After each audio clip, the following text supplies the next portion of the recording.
नाक के ऑपरेशन के बाद नाक बंद कर दिया जाएगा, मुझे सांस कैसे आएगा। यस दोस्तों, वीडियो में बात करते हैं, बट वीडियो में आगे बढ़ने से पहले देखिए बेल आइकॉन को प्रेस करना है एंड यूट्यूब चैनल को सब्सक्राइब करना ना भूले, जिससे अच्छे अनेक उपयोगी वीडियोस का दोस्तों नोटिफिकेशन आपको मिलता रहे। दोस्तों, I am a rhinoplasty nose surgeon and जितने भी मैं नोज सर्जरी करता हूँ ऑलमोस्ट 98% पेशेंट, उनका एक सवाल होता है। मैंने ये देखा है कि उनके दिमाग में एक डर फंसा हुआ है, डर घुसा हुआ है कि सर जब मेरा नाक का ऑपरेशन होगा तो मुझे सांस नहीं आएगा, मेरा सब कहते हैं नाक बंद कर दिया जाएगा, आपके नाक में बत्तियां डाल दी जाएगी और उन बत्तियों को निकालते भी बहुत दर्द होता है।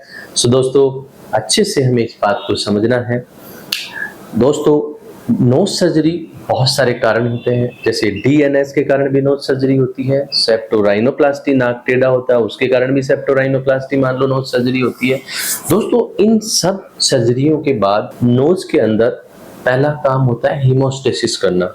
हीमोस्टेसिस मतलब सर्जरी के दौरान, क्योंकि नोज एक हमारी बहुत वास्कुलर स्ट्रक्चर है, सो नोज के अंदर सर्जरी के बाद के अंदर कुछ ब्लीडिंग के जो चांसेस होते हैं उनको कम करने के लिए सर्जन जो है वो सर्जरी के बाद नोज के अंदर कुछ प्रेशर लगाना होता है।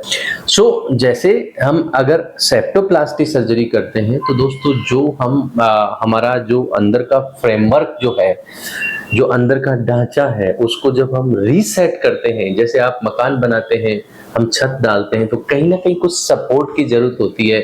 ऐसे ही नोज के अंदर एक सपोर्ट चाहिए होता है। सो उसमें क्या है कि प्रेशर देने के लिए नाक के अंदर एक पैक लगाया जाता है।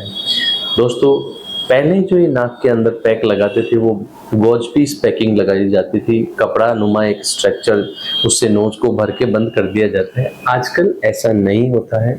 आजकल एक बहुत छोटा एक मैरोसिल जिसको बोला जाता है, एक स्पंज होता है and that is too soft, वो बहुत सॉफ्ट होता है, तो उसको हमारे नोज के अंदर लगा के एंड उसको सैलाइन और बीटाडिन से स्वेल कर दिया जाता है। सो पहली बात तो नाक से ठीक है, थोड़ा सा एक दिन, जैसे सपोज आपकी मंडे को सर्जरी होती है तो सर्जरी के बाद जो मैरोसिल लगाया जाता है उससे नोज एक दिन ब्लॉक रहता है, बट हमें आराम से मुंह से सांस आता है, उसमें कहीं कोई ऐसी परेशानी नहीं है कि मेरे को सर्जरी के बाद सांस कैसे ले पाऊंगा। क्योंकि दोस्तों, जो मोस्टली जो पेशेंट को जिनको एक्सटेंसिव डीएनएस होता है उनको ऑलरेडी नाक से सांस नहीं आता, मुंह से सांस लेते हैं।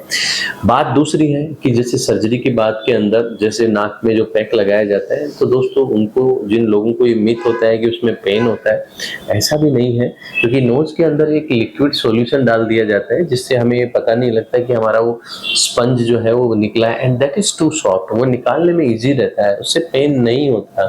सो दोस्तों, ऐसा नहीं हो कि इस डर के मारे आप सर्जरी नहीं करा रहे हो कि मेरा नेजल ब्लॉकेज रह जाएगा, मुझे सांस नहीं आएगा, और आपकी जो है वो डीएनएस या प्रॉब्लम के कारण कल आपको और भी कई सारे दुष्परिणाम हो सकते हैं।